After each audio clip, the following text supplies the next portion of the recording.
আসসালামু আলাইকুম everyone, welcome to my channel Naim blog. সবাই কেমন আছেন?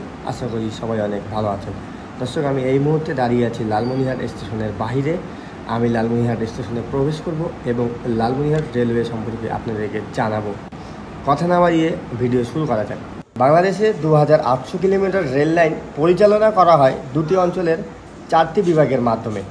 বাংলাদেশের রংপুর বিভাগ, রাজশাহী বিভাগ ও খুলনা বিভাগ নিয়ে পশ্চিমাঞ্চল রেলওয়ের অঞ্চলটি গঠিত এবং ঢাকা বিভাগ, ময়মনসিংহ বিভাগ, সিলেট বিভাগ ও চট্টগ্রাম বিভাগ নিয়ে পূর্বাঞ্চল রেলওয়ে গঠিত।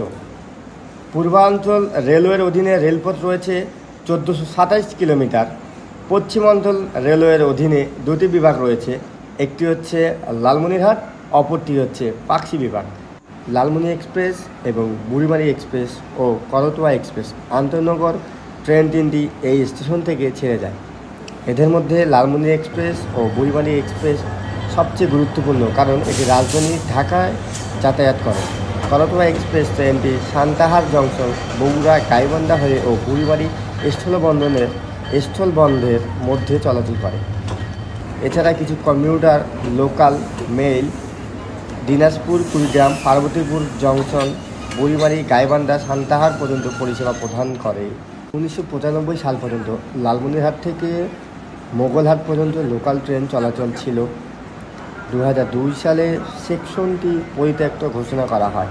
ঠিক তখন থেকে লালমনিরহাট স্টেশন তার জংশন নামের খেতাব হারিয়ে বসে।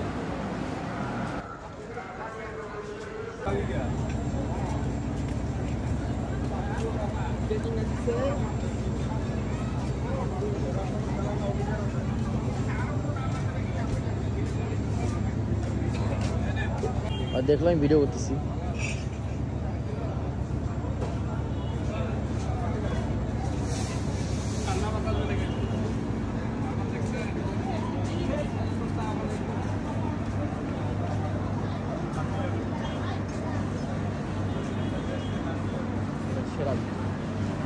দেখি দেখালে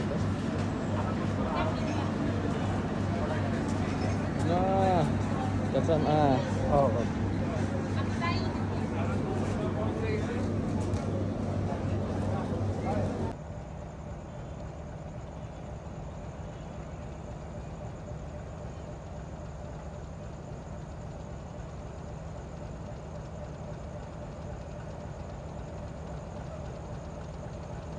দর্শক, এই ছিল লালমনিরহাট রেলওয়ে স্টেশন নিয়ে তথ্যসমূহ।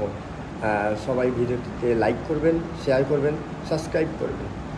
দেখা হচ্ছে নেক্সট কোনো ভিডিও নিয়ে। সকলে ভালো থাকবেন, সুস্থ থাকবেন। আল্লাহ হাফেজ।